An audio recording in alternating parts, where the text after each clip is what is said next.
ആകെ വന്നപ്പോൾ സക്കറിയായോട് പറഞ്ഞു, സക്കറിയ പറഞ്ഞു, ഞാനിതെങ്ങനെയാണ് വിശ്വസിക്കണേ?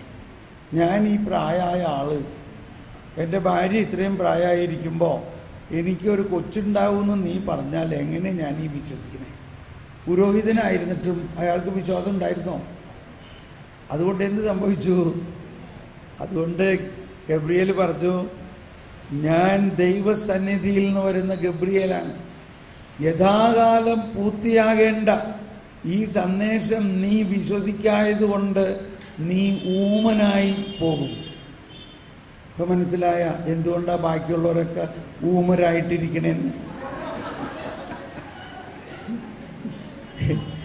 കത്തോലിക്ക സഭയിൽ വലിയ ഒരു മൂകത, ഒരു ഊമത കാണുന്നുണ്ടോ ഇല്ലയോ?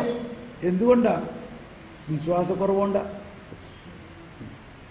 വേഗമായി ഒരാളെങ്കിലും അത് കേട്ടപ്പോടി വരണം. ഇനി അടുത്ത നമ്പർ പറയണേക്ക് വേഗം വാ.